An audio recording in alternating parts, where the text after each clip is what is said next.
Hello, my friends, and today we see both sides trying to find a solution to end the war. And Putin almost daily claims that they are not to reject negotiations, while Zelensky wants to start this process with a peace summit. And meanwhile, Macron said that making peace is a risk. And it seems that Macron doesn't want a pause. He wants Ukraine to completely liberate its territory from the Russians and achieve victory over Russia. So that's why, with a map in hand, he tried to explain why it's necessary to allow strikes on Russian territory. Montre le sol ukrainien, oui, est attaqué de fait depuis des bases et qui sont en Russie. Alors comment on explique aux Ukrainiens qu'il va falloir protéger ces villes et au fond tout ce qu'on voit en ce moment autour de Kharkiv si on leur dit vous n'avez pas le droit d'atteindre le point d'où sont tirés les missiles? En fait, on leur dit on vous livre des armes mais vous ne pouvez pas vous défendre. Donc nous on reste exactement dans le même cadre. On pense qu'on doit leur permettre de neutraliser les sites militaires d'où sont tirés les missiles, et au fond les sites militaires depuis lesquels l'Ukraine est agressée, mais on ne doit pas permettre de toucher d'autres cibles en Russie, et évidemment des capacités civiles ou d'autres cibles militaires. So, but saying this is one thing and doing it's another. And additionally, foreign sources report that Zelensky was asked not to bring up Ukraine's NATO membership this year.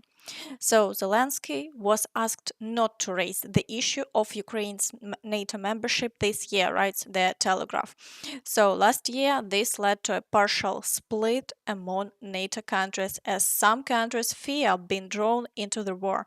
It's expected that this decision will upset Volodymyr Zelensky, who was warned not to demand the impossible from the alliance. And yesterday, Putin once again blamed Ukraine and its partners for the Russian advance on the Kharkiv region. События на подступах к Харькову. Так это же они спровоцировали эти события на этом направлении. Я же полгода, по-моему, назад публично сказал, если они дальше будут наносить удары по жилым кварталам, мы вынуждены будем тогда создавать зоны безопасности. So, following this logic, if they are shelling Ukrainian territory, then the Ukrainian armed forces can freely enter Russian territory, preemptively shell it, and create a buffer zone. So, please, who supports the idea of creating a buffer zone on Russian territory? Let me know in the comments. And now, let's take a look at the frontline situation as it stands today. So, this situation remains very complicated, and we'll start with the Kharkiv direction. So, here the occupiers conducted 6 assaults in the past 24 hours. And the fighting continues as before in the area around the outskirts of the village of Liptsi. So, however, foreign sources haven't yet confirmed any advances by Ukrainian forces in this area. So, we are waiting for more information.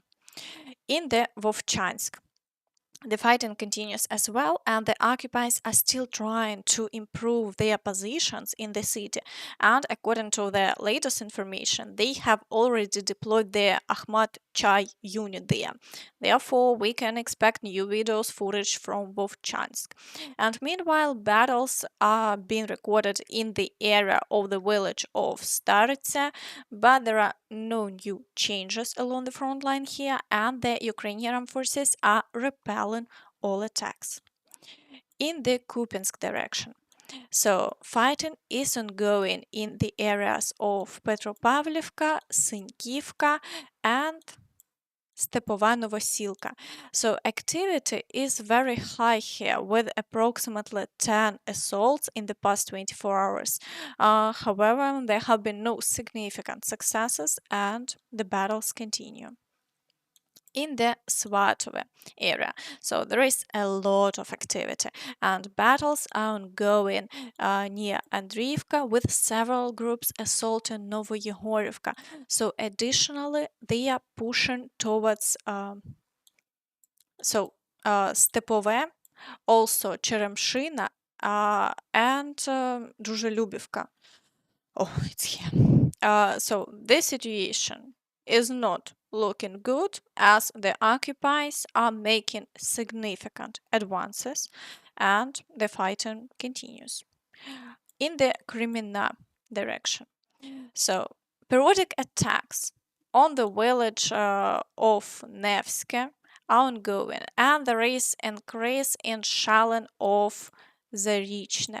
So, however, the Russians haven't achieved any successes along the front line here.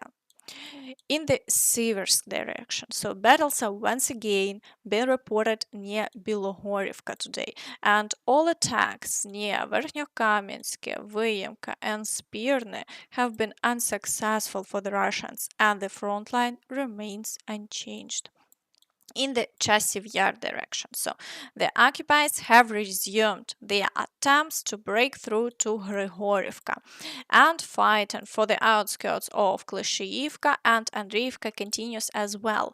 However, there have been no changes to the front line over the past day, and the number of shelling hasn't decreased.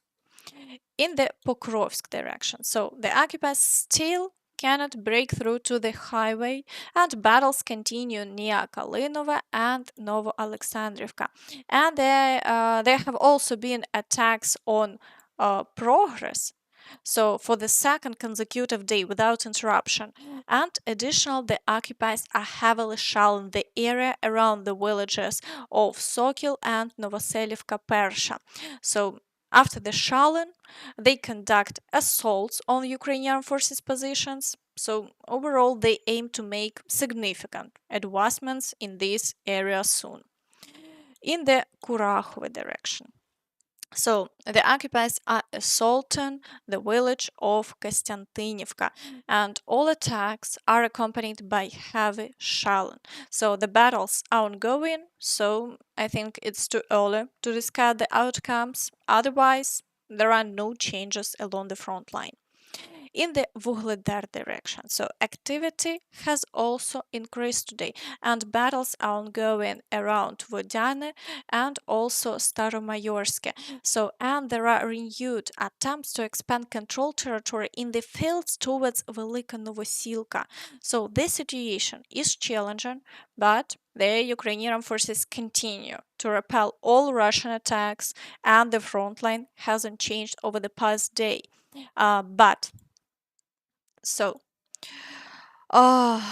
Additionally, the occupiers have started destroying bridges to complicate the movement of Ukrainian units to the front line, so showcasing another video of this. So, in the Zaporizhia direction. So the occupiers also relentless in their attempts to advance from Robotine through the fields towards Novodanilivka. So offensive actions have also begun on the village of Mali-Sherbaki. So the occupiers are now trying to break through in new directions and aim to achieve success somewhere. And we will wait to see how events unfold in this area. In the Kherson direction, so there is maximum activation, and the occupiers are attempting to push the Ukrainian forces from the left bank, deploying a large number of reserves for this purpose.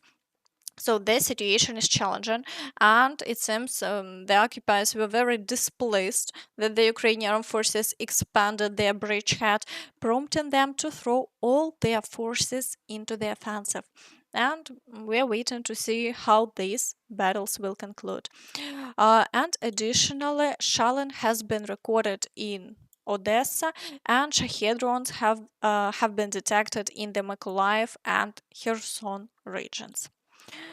So, and that's all from me.